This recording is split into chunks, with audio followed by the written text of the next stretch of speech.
Scale your dog training business? It's almost like the dad jokes write themselves. Adam Katz from dogtrainertoolbox.com. You know, if you need to grow your dog training business, if you need to get desperate dog owners with money in hand calling you each and every day, each and every week, each and every month, check out dogtrainertoolbox.com. We have a number of services and resources to help you get from where you are to where you really want to be with your dog training business. Let's get into today's episode, which we're going to talk about. What are we going to talk about? We're going to talk about scaling your dog training business. The biggest bottleneck to growing or scaling your dog training business is by far hiring good trainers or hiring people that are going to be good employees with the right kind of attitude and then teaching them how to be a dog trainer. Now, many of the franchise operations claim that they're able to do it in 3 weeks, but really if you get them off the record, most of them will tell you that the point that they're at after 3 weeks is really just a starting point, a beginning to their journey. Now, what does that mean to you? I don't really have any specific, total, all-inclusive answers on this one. So I'm kind of hoping that some of you guys with bigger operations will chime in the comments below, whether you're watching this on YouTube, on my YouTube channel, Katz on Marketing, or in my Dog Trainer Marketing group on Facebook. Let me know your thoughts on the issue. But hopefully I can help you out a little bit and maybe point you in the right direction, give you some things to think about, some random thoughts to help you scale your dog training business in regard to finding people that you can hire and turning them into good dog trainers. I had a beer yesterday with a guy who's a marketing expert specifically in the area of pricing. And he does seminars and teaches and trains big corporations on how to approach their pricing issues.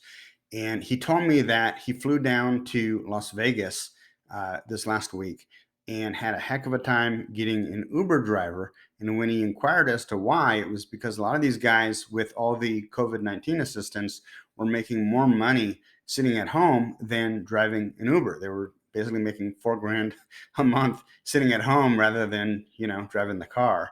So I don't think that this problem right now that we're having about finding good employees is specific to the dog training business.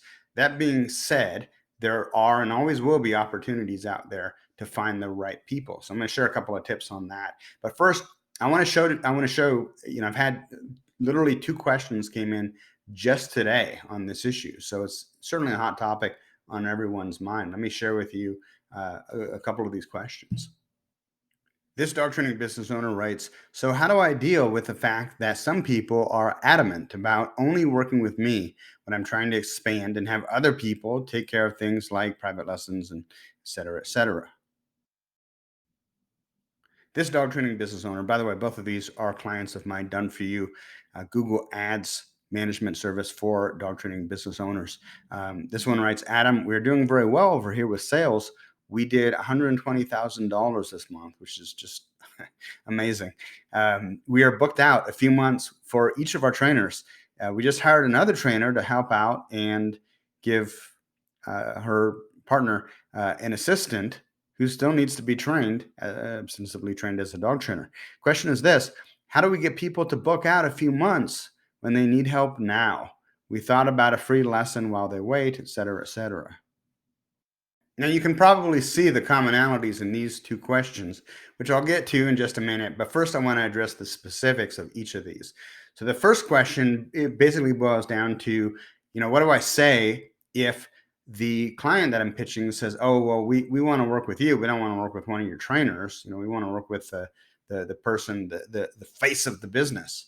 And to that, I think you basically just answer. You say, well, I just run the consultations, and then my trainers who are eminently qualified, in fact, in this case, even more qualified than I am, are the ones who will be doing the actual training, because it boils down to our system and what we like to call our secret sauce, our special approach to what it is that we do and what it is that makes us different from every other dog training business out there.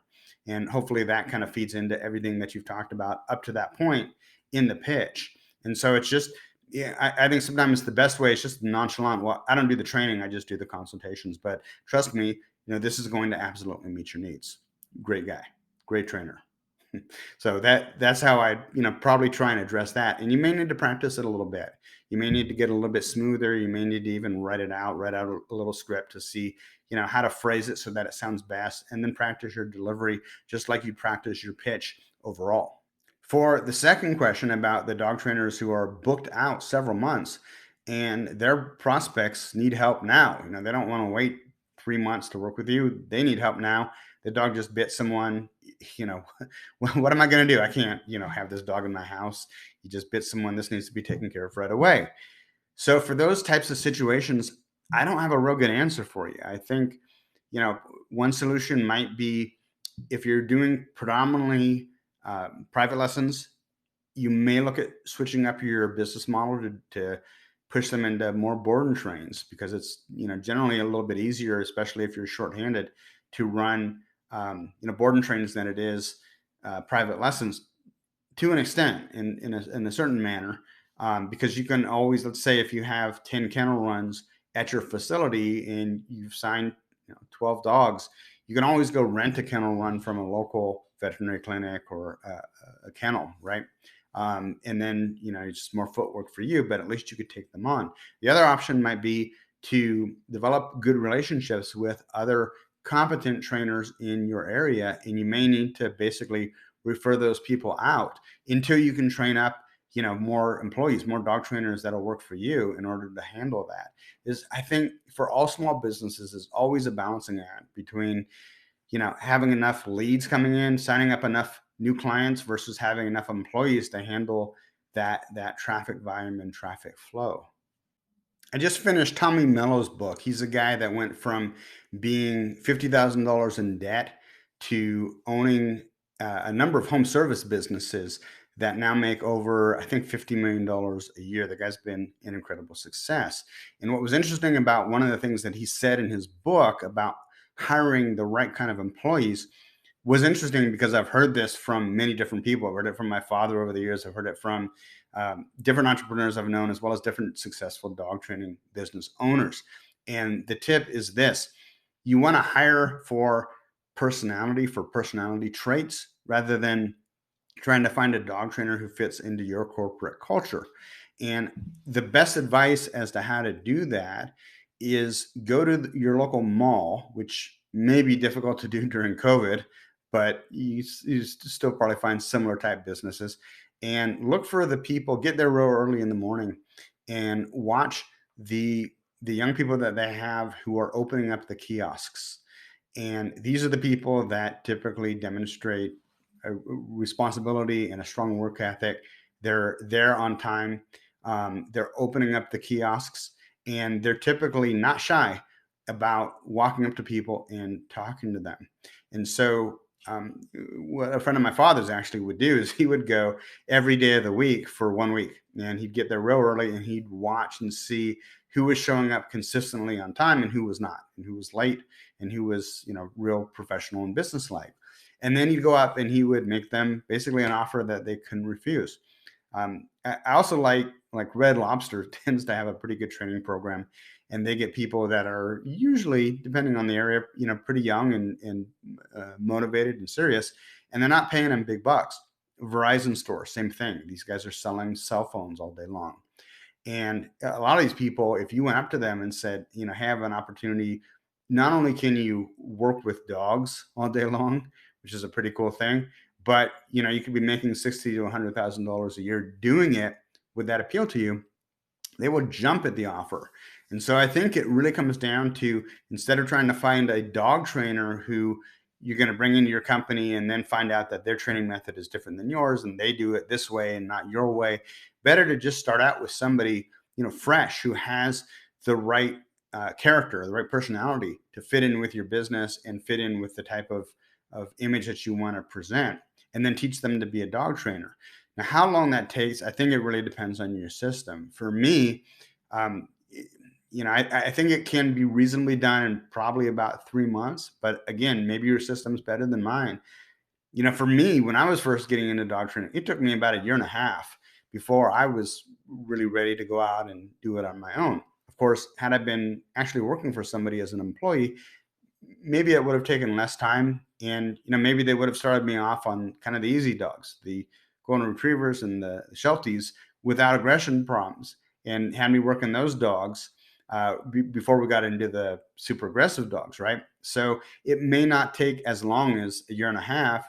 I think realistically, probably you're at about 3 months or so, 2 to 3 months, maybe 4 or 5 months even. But you're going to get to a point where you can start giving them more and more work and taking that load off. And again, this is why I really like the board and train model. Is it makes it much easier to train up your employee dog trainers than doing private lessons. You're doing private lessons with people. You're like, okay, Joe's going to run this one, and they're like, hey, wait a minute, I thought I hired you.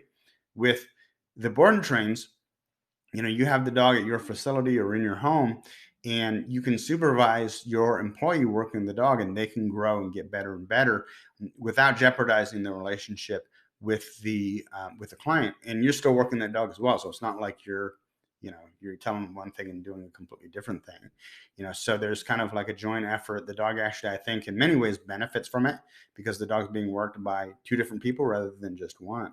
Hey, I'm Adam Katz for DogTrainerToolbox.com. For those of you who have solved the riddle of how to basically pitch your dog training services, but not have them attached to working specifically with you, but rather your employee dog trainers, or those of you who have figured out how to deal with a situation where you're completely overbooked and the client's going to have to wait a couple of months, would love to hear your thoughts because I think it'd be really helpful for all the other dog trainers in the Dog Trainer Marketing Group on Facebook to benefit from.